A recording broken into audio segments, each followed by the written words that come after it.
Welcome back. You're listening to the Voice of Russia's weekly link-up with our bureaus in London, Washington, D.C. and Moscow. My name is Brendan Cole. Yesterday, Vincent Autain and Bruno Boileau said oui in the southern city of Montpellier when they became the first gay couple to wed in France.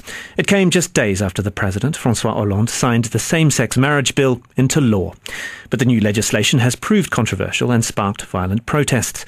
The anti-gay marriage lobby, backed by the Catholic Church and conservative opposition in the country, argues that the bill undermines an essential building block of society. There were mass street demonstrations that shook France, including violent clashes between far-right groups and riot police, 172 hours of heated parliament debate, and there was warnings of a 30% rise in homophobic acts. One man, Dominique Veneur, shot himself dead at the altar of Paris's Notre-Dame Cathedral in opposition against the law. Meanwhile, in the United Kingdom, the issue is no less controversial. But MPs have voted to back the marriage same-sex couples bill.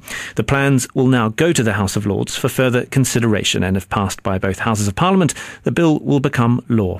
So what of the gay marriage debate, which has culminated in legislation in France and 13 other countries?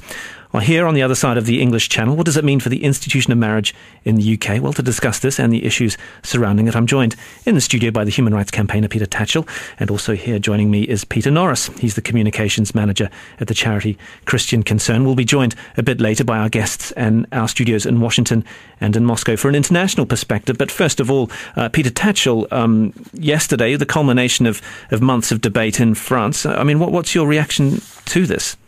Well, people say that same-sex marriage is controversial in Britain and France, yet it has more public support than almost any other policy. Here in Britain, over 70% of the public in 3 major polls have said they support the right of gay couples to marry in civil ceremonies in register offices. 58% of religious people in Britain support same-sex marriage, and even among conservative voters, support for marriage equality is running at 57%. So this is not a particularly controversial issue. It has majority public support. There is a very vociferous homophobic minority who believe that gay people are unfit and unworthy. They are deeply prejudiced, hateful people. They support discrimination, but they are a tiny minority and do not represent the majority of French or British opinion. Peter Norris from Christian Concern, those who oppose the idea of gay marriage being enshrined in law, homophobic. Yeah, I disagree. I think we can have disagreements about sexual ethics without resorting to terms like bigotry and hatred. I think there needs to be room for diversity of opinion, and opinions on marriage are strongly held on both sides of the argument. But I think it's important that we draw a distinction between those who would resort to violence and homophobic acts, and those who are peaceful citizens but have strongly held beliefs about marriage being between one man and one woman. And I think the demonstrations in France, it's obviously extremely sad that some far-right extremist groups have joined in there and brought violence to the occasion. But there were many peaceful demonstrators there too. And I think in the UK, the conservative grassroots movements has shown that there are many ordinary men and women in the UK, conservative voters in particular, who really believe in the idea of marriage between one man and one woman. I think when you destroy that common understanding of marriage, it sets people against one another. So I don't think passing legislation settles the issue. I'm quite concerned that this will not be the end of hostilities, but it'll actually make things worse. I think the principle is that in a democratic society, we should all be equal before the law.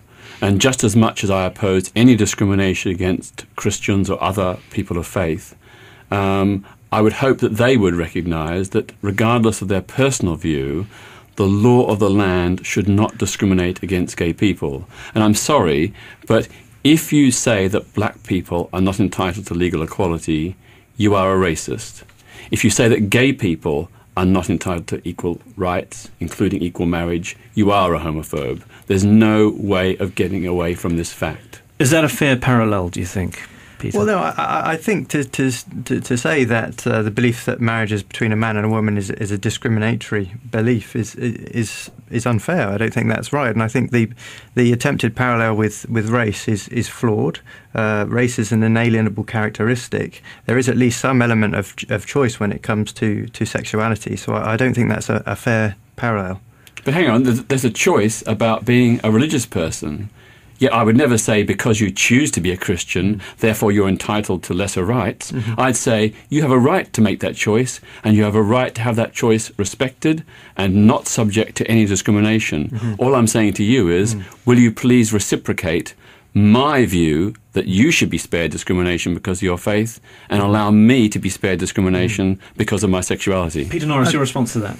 Well, I think that the disagreement comes on what we class as discrimination. I don't think it's discrimination to keep the law of the land as marriage being between one man and one woman, and I think that's where the rub is. I don't want to deny people because of their sexual orientation rights, but I wouldn't class marriage as a right. I think marriage is a unique institution between a man and a woman. I think that's the level. But you don't oppose civil partnerships?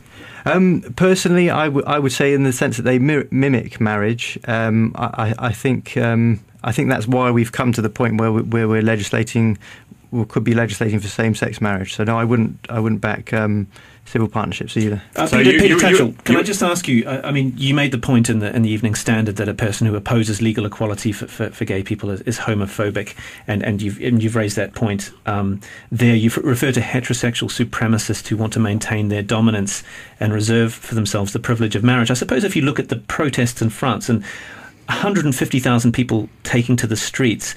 They can't all be homophobic, can they? And perhaps their concerns should be taken on board just as a legitimate part of the debate. And if the debate shifts towards an agreement towards to marriage for gay couples, which it has in France, then those 150,000 people taken to the streets contributed to that argument. Well, the people who oppose same-sex marriage have a very simple option. Don't marry a person of the same sex. Don't give wedding presents to couples of the same sex who get married. It is just a basic principle of live and let live. I'm not religious, but I would never dream of denying a religious person equality or discriminating against them in any way. It is about reciprocation. It's about recognition. We live in a diverse society. My mother is devoutly religious. She personally believes that according to the Bible, homosexuality is wrong. But she also believes that discrimination against gay people is wrong. And that's why she supports gay equality. She says discrimination is not a Christian value. And so she's very, very strongly of the view that Christians, whatever their point of view, should not discriminate against people because of their sexuality. Peter Norris, quickly your response to that, and then we'll go to Washington. Thanks. Again, I think a lot of this rests on the assumption of what you understand as marriage. If you're already thinking that marriage is an institution that is not necessarily between a man and a woman, but it can be but genders are relevant to the institution, then of course it comes across as discrimination if you're going to say that it shouldn't be between two people of the same sex. But if you're coming to it from the angle of, well, marriage is intrinsically a heterosexual social institution, then it's not discriminatory to say that marriage shouldn't be open to same-sex people. So, can I ask you? You support love and marriage. I support love and marriage. How does gay people getting married, if they love each other, diminish marriage? It actually strengthens marriage. I would have thought that as someone who supports love and marriage, you would welcome the fact that gay people want to get married, because that means that the institution has ever more strong social support. And indeed, that was the point that David Cameron made, Peter Norris, that he was in favour of gay marriage because he's in favour of marriage. So that's from the leader of the Conservative Party. No, I disagree. I don't think it strengthens marriage. I think it further weakens it. And I think the institution of marriage has been weakened over decades, and this will be just another form of weakening the institution of marriage. It dilutes it, it loses its distinctiveness, and I'm not sure that many of the people campaigning for same-sex marriage are so supportive of the institution itself. Okay, well, look, there's plenty of theories and ideas to touch upon there, but we'll just cross now to our Washington, D.C. studio with Rob Sachs. Thanks so much, Brendan. I'm joined here by Denis Dison. He is Vice President of Communications at the Gay and Lesbian Victory Fund. He's also the Managing Editor of the Gay Politics Report. Denis, welcome. Thank you. Thanks for having me. So we just heard a lot of back and forth from our colleagues in London, and I guess a lot of this boils down to, is this discrimination if you say that gay marriage cannot be allowed, or is it, you could also say it's discriminating against religious people who say that you are not allowing me to practice my religion because you are trying to redefine a essential tenet of what I believe. What we're asking for is civil marriage, not religious marriage. There has not been an effort to make religions comply with same-sex marriage. Quite the contrary. Most of the laws that have been passed in the states in the United States have been specific in their religious freedom protections, quite explicit, and saying that in some cases not even religiously affiliated institutions must recognize these unions. So when I hear people of faith say that it prevents them from practicing their faith, it doesn't. It prevents them from perhaps living in a world where they pretend that there aren't gay people or gay couples because they have to. They will see gay couples. They will see married gay couples. But that's the price that you pay for freedom. Denis, here in this country, we saw not that long ago Congress passing the Defense of Marriage Act, defining marriage as between a man and a woman. We saw a number of states adopting changes to their constitution, saying that marriage should be defined between a man and a woman. But now, this month, a Gallup poll found 53% of Americans support same-sex marriage. That's up from 44% in just 2012 and 27% in 1996. There are separate polls measured at 55% in Arizona, 56% in Virginia, and 57% in Michigan. What accounts for this dramatic shift in these attitudes toward same-sex marriage? One word, it's honesty. People are coming out for being honest about themselves. People who have gay people in their families or friends or in their workplaces or in their churches are speaking to them about their lives, and they're getting to know them. Harvey Milk back in the mid-'70s said that the most political thing any gay person could do then was to come out, not only to their families, but to their friends and colleagues, and that would do more to change society. Because people would see the reality of who we are rather than the caricature or some abstract notion of what a homosexual is. And so as people have come out and been more honest, those barriers are falling, because I think people that love them understand that they are not out to wreck marriage or to change society in any appreciable way. Well, now you have states like Massachusetts, Connecticut, Vermont, Iowa, New Hampshire, New York, Washington, Maryland, Maine, Rhode Island, Delaware, Minnesota, and possibly soon to be Illinois adopting laws that will allow for same-sex marriage.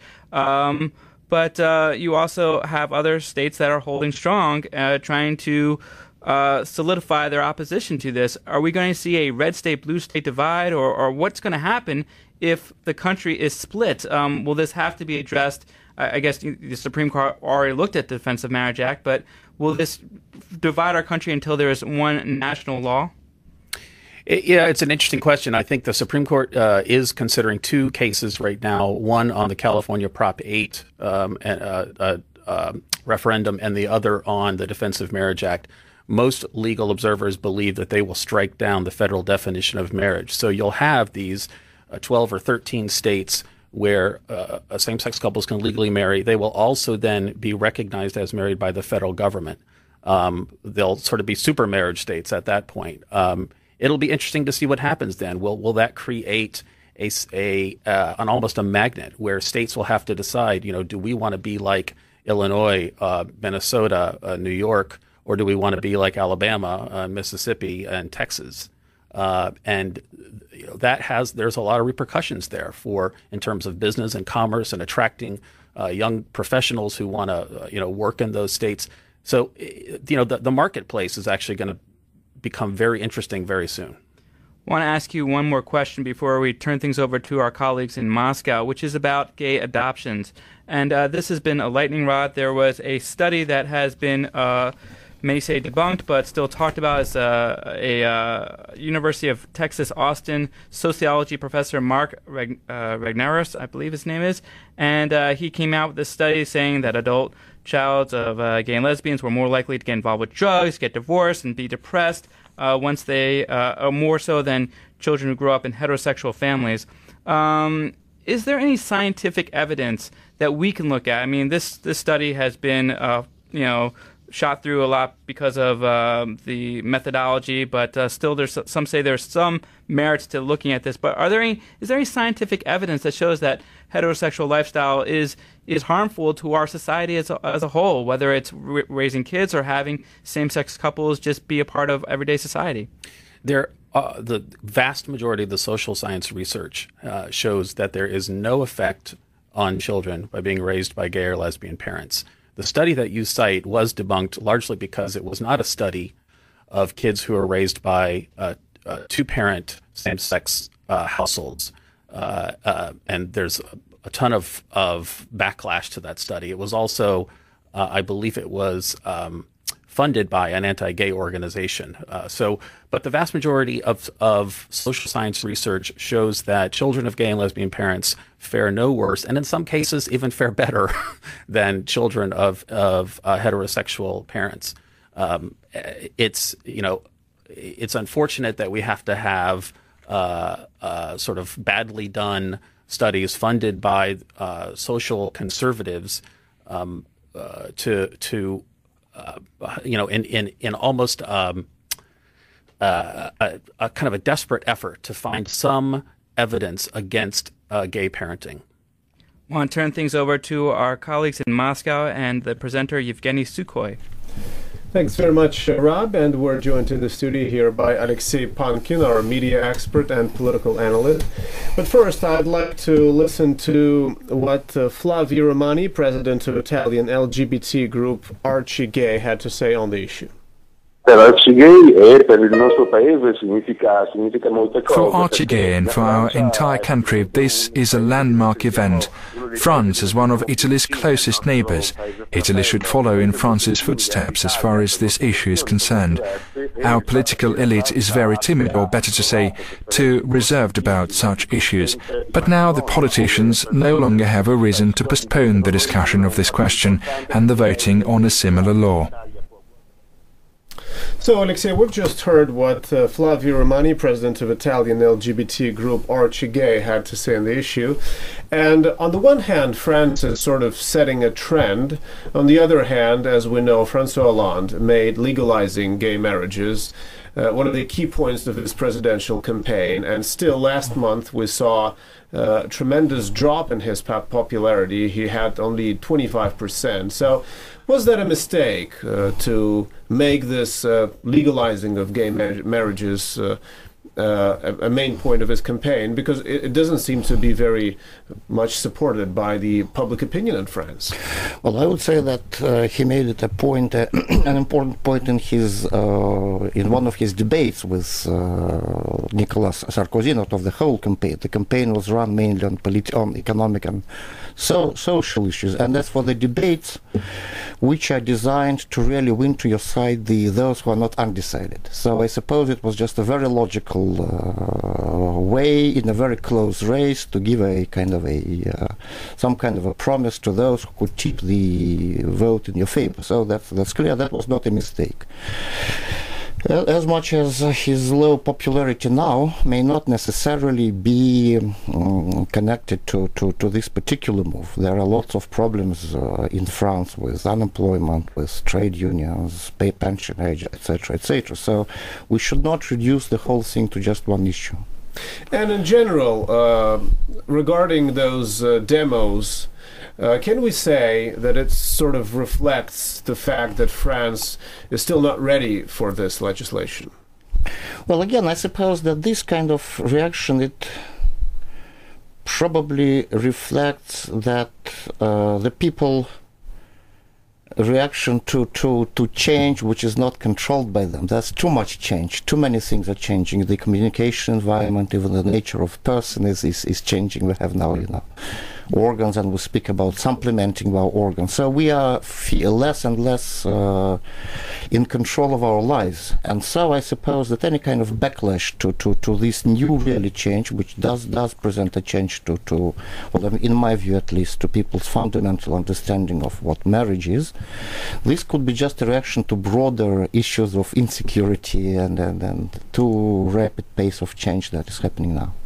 Now, we've just heard what Flavio Romani had to say, and he was saying basically that Italy will now be able to follow France. So first of all, do you think many European countries will now follow France? And secondly, should they do it drastically or rather step by step? Well, I suppose it's for each country to decide, because once again, I suppose it's really a matter of political setup, of how strong the LGBT lobby is, because basically democracy is about well-organized minorities sort of imposing their will of disorganized majorities. So there's a lot of this kind of things that can only be solved or understood on a level of particular society. Now, some people say that referendum is one of the means that could be used to adopt such laws. Do you think it's possible to use referendum in such issues? Well, why not? Again, if people feel like they want to do that, I think that there's no problem with that. Why not? And what's your forecast concerning Europe? Is this practice going to spread? Well, I would have thought so, yes, perhaps. Because we now see how it's developing, and usually if there is a trend in Europe, then it will be at least Western Europe-wide. I'm not sure this will play well in Central and Eastern Europe, with more generally conservative population, and I suppose that there maybe this is not an issue. Maybe they're looking at that, at the Western Europeans, and they're thinking, what's the whole buzz is all about? And where's the problem? We can't follow that. And why is that not an issue in Eastern Europe? What's your explanation? Well, I don't know. I think it's just not an issue. It's one of those things that people start thinking about only when it comes from the outside as part of this globalization. And I think the new trend in Central and Eastern Europe is probably to resist globalization. So many people would just react negatively to that as reaction to something that is associated with the liberal West. Just as I just came back from Georgia, and I was shocked how suddenly anti-Western, anti-NATO the population became there. It seems like this couple of gay parades that were rather violently suppressed by the radicals, they somehow turned the people around the West and around NATO, against NATO. They said, if this is NATO, then they're all gays and lesbians, and we don't want that. And it's kind of a feeling that you can feel on the street. I did not study this problem specifically, but it's what you sense almost everywhere in all conversations. They're speaking about two things: whether Saakashvili, who was also the Western favorite, will be put to prison. And they're saying that they're now anti-NATO because they are supporting these same-sex marriages. You feel it there, just on the street. That you feel the vibrations there. Thank you very much, Alexei, for your opinion. And now let's get to London. Brendan. Thanks, Evgeny. Here in London, I'm joined by Peter Tatchell and Peter Norris. Peter Tatchell, human rights campaigner. Peter, the protests that were referred to there in France were quite considerable, but here in the United Kingdom on the 21st of May, it's gone through the Commons. It's now going to go through the Lords. What does it say about the United Kingdom that it's unlikely to see tens of thousands of people take to the streets to oppose this? Does that say something healthy about British society? I mean, what do you make of it? Well, first of all, can I just pick up a point from the Russian discussion? The quest for same-sex marriage is not a Western issue. It's an issue of universal human rights. The Universal Declaration of Human Rights, promulgated by the United Nations and signed by every member state, includes Article 12, the right to marry and found a family. It doesn't say the right of heterosexuals to marry. It says the right of every person to marry. That's one issue. Secondly, you will find that many of the countries which are legislating same-sex marriage are countries not long out of dictatorship, like Argentina.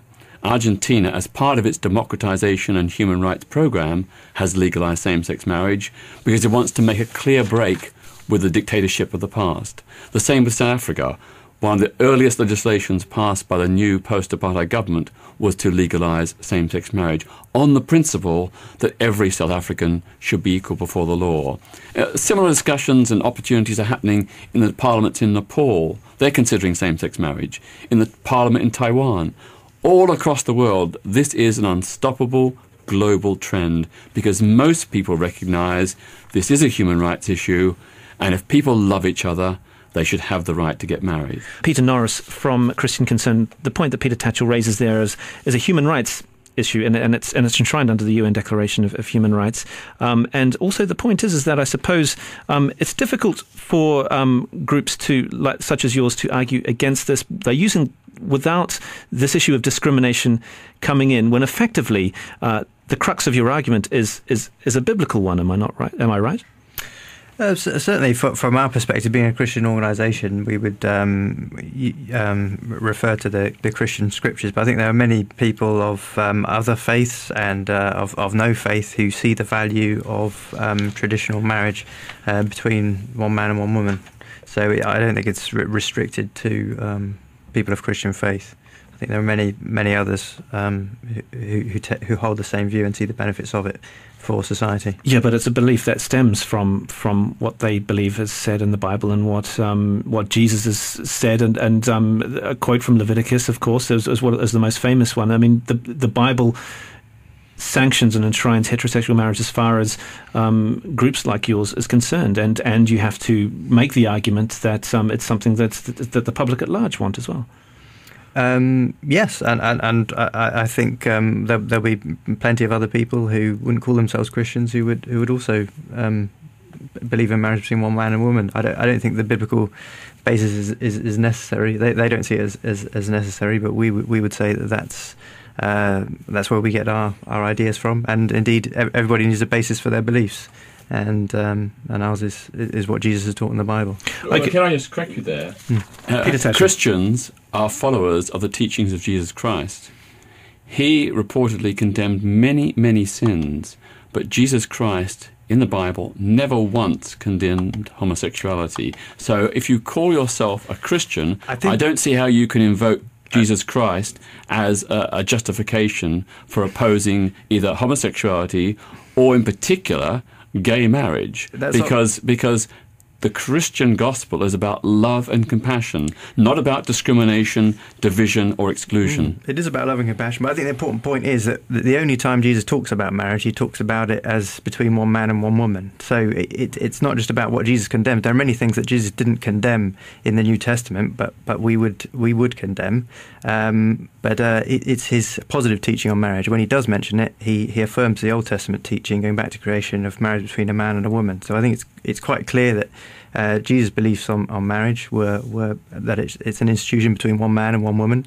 And it doesn't actually say that. With all due respect, it does not say that. It says a man will leave his father and mother and be united to his wife. But that doesn't preclude the fact that two men may fall in love, or two women. But he says man and woman. A man will leave his family and be united to his wife, to a woman. It doesn't say...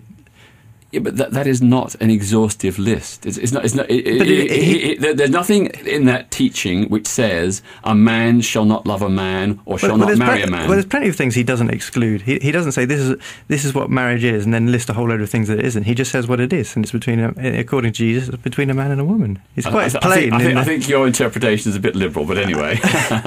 You're taking a bit of liberty. Or conservative. Okay.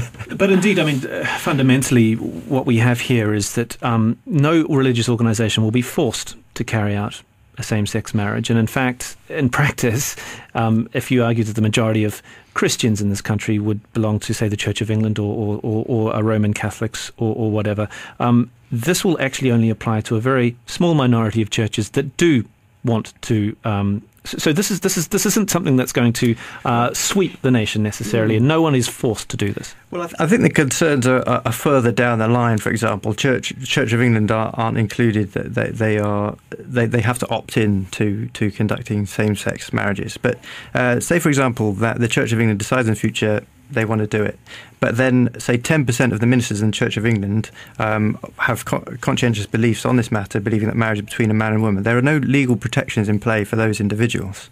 So if the Church of England opts in as a whole, those ministers are open to legal challenge. So I think that's the concern, that there aren't adequate protections if this kind of bill goes through. Peter Tatchell, are there adequate legal protections? Well, in fact, the Church of England is not allowed to opt in. The law actually states that... But in the future, if they did, there wouldn't be protections for individuals. Well, no, there would have to be a whole new legislation passed to permit same-sex marriage within the Church of England. There's a specific part of this legislation which says that even if the Church of England wants to conduct same-sex marriages, it's prohibited by law from doing so. Now, you raise a potential scenario many, many years down the line if there's new legislation. I'm sure there are ways around it. Just as the Church of England has found ways around... It's fine to say that, but... Well, hang on.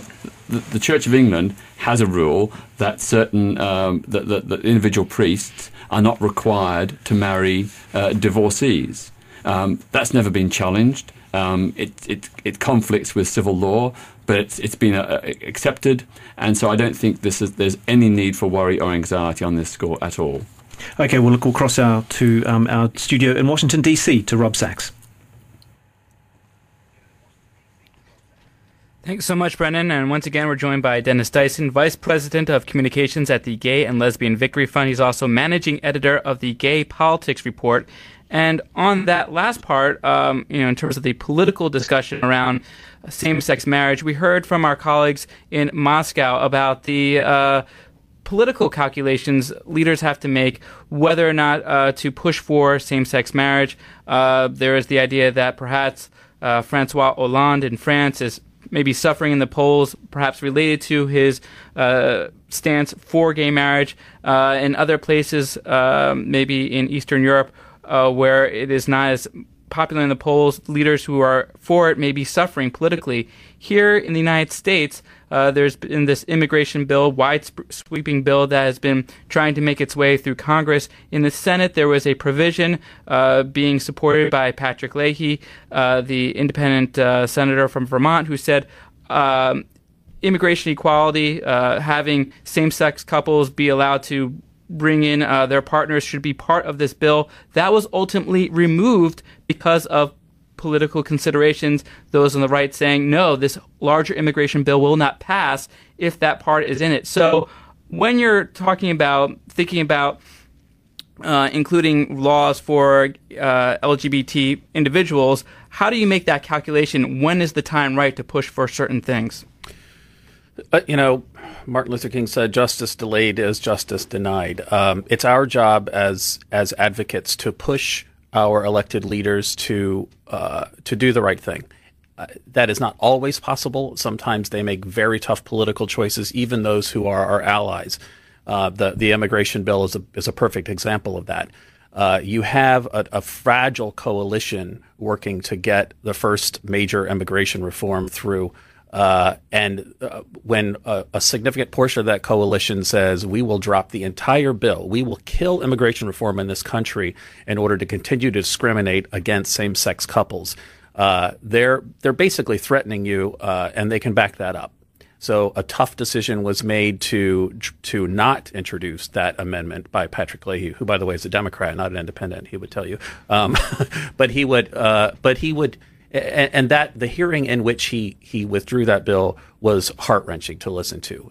He could not understand why people were so intent on discriminating against same-sex couples that they would scuttle an entire finely crafted bill like the one that's before them now. I was thinking of Bernie Sanders, the other senator in Vermont. But thinking about, though, the timing of this, could you look back and say perhaps the push for Proposition 8 in California was too early? You didn't have the popular support I mentioned before. How many more people now are in favor? Maybe almost double where it was in 1996. Was it too early to push for Proposition 8 in California to try to get same-sex marriage there? Thinking about it now in hindsight.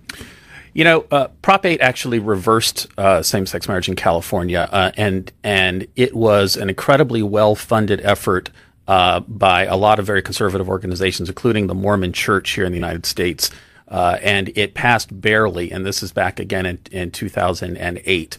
There has been a sea change even since then, 5 years later. Nobody thinks that Prop 8 would pass today in California. Nobody. And the Mormon Church has actually said they're done fighting these battles and they're not going to put their money behind it anymore. There was a moment during which the opinion polls started to shift on this. Today, 5 years after that, it's a new world. Want to give our colleagues in Moscow a chance to weigh in? Evgeny Sukhoi?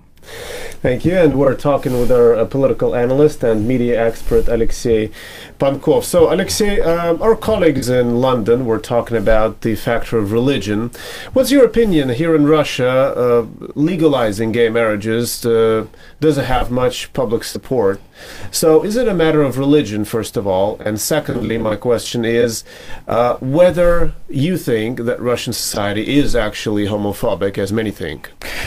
First of all, I think that legalizing same-sex marriage is out of the question here. It has very little to do with religion, because Russians, even though it's now sort of fashionable to go to church, they're not really religious, but they are pretty conservative outside some sort of narrow circles in big cities. And I would say that at least Orthodox religion, by opposing this, is just winning the favors of Russians, first of all. And secondly, Russian society, of course, it's very complex. I suppose that somewhere in the northern Caucasus, you could call this and it is quite homophobic. I suppose that Russian society in general, without sort of not speaking of exceptions, of course, is not homophobic. It's very, very tolerant to people being homosexual, to people actually living together. What they really, again, that's my gut feeling, they begin to oppose when they feel it's becoming like an exhibitionism. That's what immediately makes them homophobic and less tolerant than they would have been otherwise. Well, thank you very much, Alexei. I'm afraid that's all we have time for. Let's get to London. That was my expert, Alexei Pankin. I'm sorry. Sorry, Alex. Thanks a lot, Evgeny. Some points there, Peter Tatchell, interestingly, about Russia, I suppose. But from now on, it looks like in the United Kingdom, at least, it will go through the House of Lords, won't it? You're very confident of that, I would imagine. Pretty confident. We can't be absolutely certain because the House of Lords has its own independent mind, and who knows? But I think it will be carried. It would be very strange if the House of Lords overturned a bill which had such overwhelming support in the House of Commons and which has such overwhelming support among broad public opinion. And what kind of political capital do you think David Cameron has expended in putting this on the agenda, putting this on the table and getting it through? Well, I began the campaign for marriage equality in Britain way back in 1992, so it's been a 21-year battle. And I've got to say that until very recently, in fact, until less than 2 years ago, David Cameron and the Conservatives did not support marriage equality.